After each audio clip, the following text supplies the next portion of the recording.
Hi welcome to my channel. ഇന്ന് ഞാനിവിടെ വളരെ ടേസ്റ്റി ആയിട്ടുള്ള സോയ ചങ്ക്സ് റോസ്റ്റിൻ്റെ റെസിപ്പി ആയിട്ടാണ് വന്നിരിക്കുന്നത്. അപ്പോൾ എങ്ങനെയാണ് റെഡിയാക്കാമെന്ന് നോക്കാം.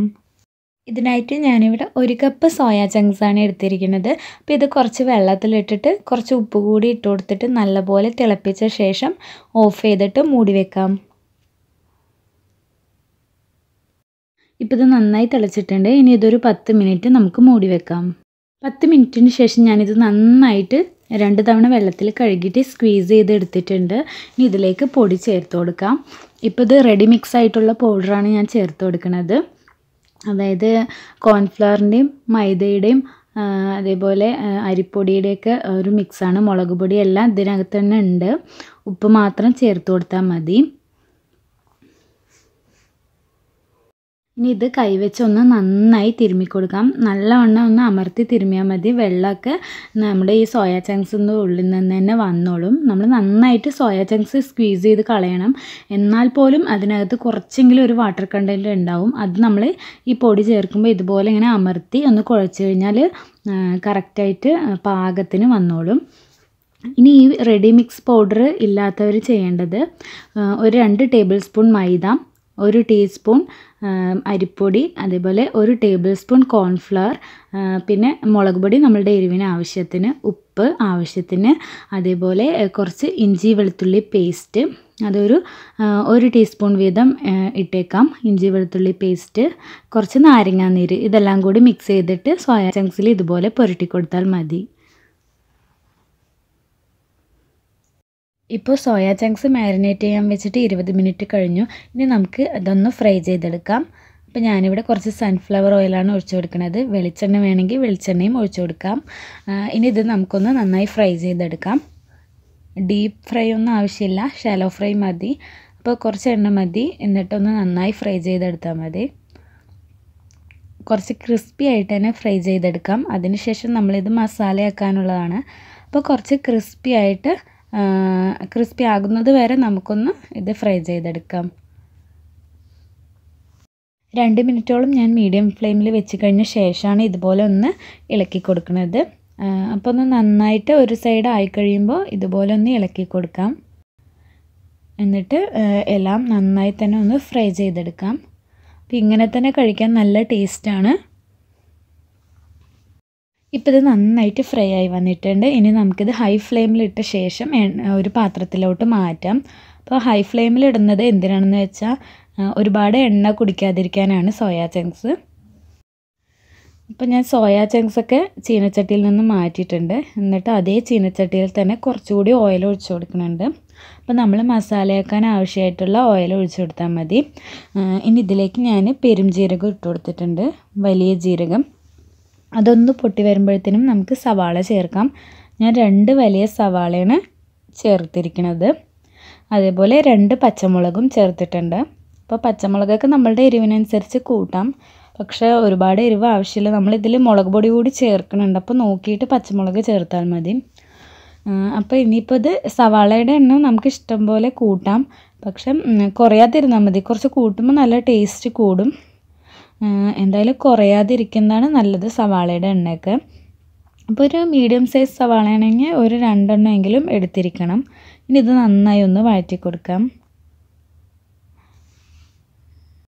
സവാള ഒന്ന് വഴന്ന് കഴിയുമ്പോൾ നമുക്കതിലേക്ക് ഉപ്പ് ചേർക്കാം. ആദ്യമേ ഉപ്പ് ചേർത്തിട്ട് സവാള വഴറ്റണ്ട. സവാള ഇതുപോലെ ഒന്ന് വാടിയ ശേഷം മാത്രം ഉപ്പ് ചേർത്താൽ മതി. ചെറുതായിട്ട് കളർ മാറുമ്പോഴാണ് ഉപ്പ് ചേർക്കേണ്ടത്. അതിനുശേഷം ഒന്ന് നന്നായി ഇളക്കി കൊടുക്കാം. ഇനി ഇതിലേക്ക് 1 ടീസ്പൂൺ വെളുത്തുള്ളി പേസ്റ്റും 1 ടീസ്പൂൺ ഇഞ്ചി പേസ്റ്റും ചേർത്ത് കൊടുക്കാം. 1 തണ്ട് കറിവേപ്പില കൂടി ചേർത്ത് കൊടുത്തിട്ട് നല്ലതുപോലെ മിക്സ് ചെയ്തെടുക്കാം.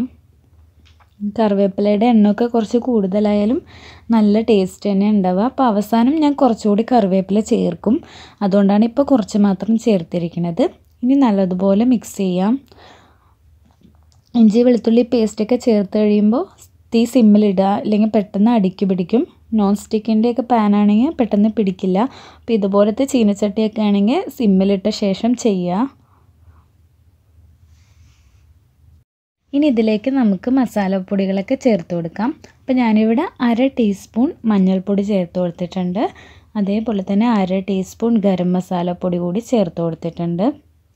ഇനി ഇതിലേക്ക് 1/2 ടീസ്പൂൺ മുളക് പൊടി കൂടി ചേർത്ത് കൊടുക്കാം. ഇത് എരിവുള്ള മുളക് പൊടി ആയതുകൊണ്ടാണ് ഞാൻ കുറച്ച് ചേർത്തിരിക്കുന്നത്. ഇനി ഇതിലേക്ക് 1/2 ടീസ്പൂൺ മല്ലിപ്പൊടി കൂടി ചേർത്ത് കൊടുക്കാം. എന്നിട്ട് നല്ലതുപോലെ മിക്സ് ചെയ്തെടുക്കാം. പൊടികളൊന്നും കരിഞ്ഞു പോവാതെ തീ സിമ്മിലിട്ടിട്ട് വേണം മിക്സ് ചെയ്തെടുക്കാനായിട്ട്. പൊടികളുടെ റോ ടേസ്റ്റൊക്കെ മാറുന്നത് വരെ തന്നെ ഒന്ന് നന്നായി മിക്സ് ചെയ്യണം.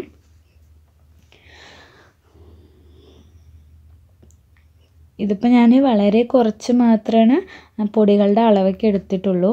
അപ്പോൾ നമ്മളുടെ ഫ്ലേവറിനനുസരിച്ച് കൂട്ടാം. അപ്പോൾ നമുക്ക് കുറച്ചുകൂടി ഗരം മസാല വേണമെന്നുണ്ടെങ്കിൽ അത് ചേർത്ത് കൊടുക്കാം. മല്ലിപ്പൊടിയുടെ ടേസ്റ്റ് കുറച്ചുകൂടി ഇഷ്ടമാണെന്നുണ്ടെങ്കിൽ കൂടുതൽ ചേർത്ത് കൊടുക്കാം. ഞാനിപ്പോൾ എല്ലാം കുറച്ചേ ചേർക്കണുള്ളൂ. ഇനി ഇത് നല്ലതുപോലെ ഒന്ന് മിക്സായി വന്ന ശേഷം നമുക്ക് തക്കാളി ഇടണം. അതിനുശേഷം സോയാ ചങ്ക്സ് ഇടാം. ഇപ്പോൾ പൊടികളുടെ ആ ഒരു പച്ചമണമൊക്കെ മാറിയിട്ടുണ്ട്. ഇനി ഇതിലേക്ക് ഒരു തക്കാളി വലുതാണ്, അത് ചെറുതായിട്ട് അരിഞ്ഞിട്ട് നമുക്ക് ഇട്ട് കൊടുക്കാം. നല്ലവണ്ണം പഴുത്ത തക്കാളിയാണ്, അപ്പോൾ പെട്ടെന്ന് തന്നെ വെന്ത് കിട്ടും. തക്കാളി നല്ലതുപോലെ വെന്തിട്ട് ഇതിൽ മിക്സായി വരണം.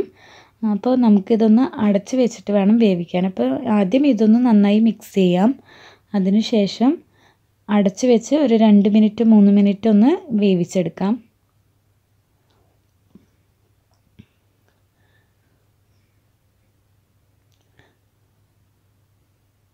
അപ്പോൾ ഇനി ഇത് നമുക്കൊന്ന് മൂടി വെച്ചിട്ട് വേവിക്കാം. ഇപ്പോൾ തക്കാളിയൊക്കെ നല്ലതുപോലെ വെന്തുടഞ്ഞ് വന്നിട്ടുണ്ട്.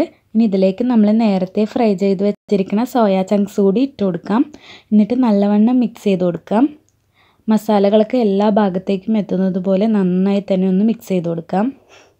ഇതിപ്പോൾ വേണമെങ്കിൽ നമുക്ക് ഇവിടെ വെച്ച് സ്റ്റോപ്പ് ചെയ്യാം. അതല്ല എന്നുണ്ടെങ്കിൽ ഒരു 5 മിനിറ്റോ 10 മിനിറ്റോ ഇതുപോലെ ഇങ്ങനെ സിമ്മിൽ വെച്ചിട്ട് ഇളക്കി കൊടുത്തിട്ട് നമുക്ക് നല്ല ഡ്രൈ ആക്കിയിട്ട് എടുക്കാം ഇത്. അത് അല്ലാന്നുണ്ടെങ്കിൽ ഒരു 3-4 മിനിറ്റ് മാത്രം ഇങ്ങനെ ഒന്ന് ഇതിലേക്ക് നമ്മുടെ സോയാ ചങ്ക്സിലേക്ക് മസാല പിടിക്കാൻ വേണ്ടി ഒരു 2-3 മിനിറ്റൊക്കെ കുക്ക് ചെയ്തിട്ട് എടുക്കാം. അപ്പം ഞാനിവിടെ അതാണ് ചെയ്യുന്നത്. ഒരു 2-3 മിനിറ്റ് ഒന്ന് കുക്ക് ചെയ്തെടുക്കുന്നുണ്ട്. ഇപ്പം ഞാൻ അടച്ച് വെച്ച് ഒരു 3 മിനിറ്റ് കുക്ക് ചെയ്തെടുത്തിട്ടുണ്ട്. അപ്പോൾ സോയാ ചങ്ക്സിനകത്തേക്ക് മസാലകളൊക്കെ നന്നായി പിടിച്ചിട്ടുണ്ടാവും. ഇനി നമുക്കിതൊന്ന് നന്നായിട്ട് ഇളക്കി കൊടുക്കാം. ഇതുപോലെ അടിയിൽ ഇങ്ങനെ പിടിക്കുമ്പോഴാണ് ഇതിന് ശരിക്കും ടേസ്റ്റ് വരുന്നത്. അപ്പോൾ നന്നായി ഇളക്കി കൊടുക്കുക. അടിയിൽ പിടിച്ചതൊക്കെ നന്നായി ഇളക്കുക. അപ്പോൾ നല്ല ടേസ്റ്റാണത്.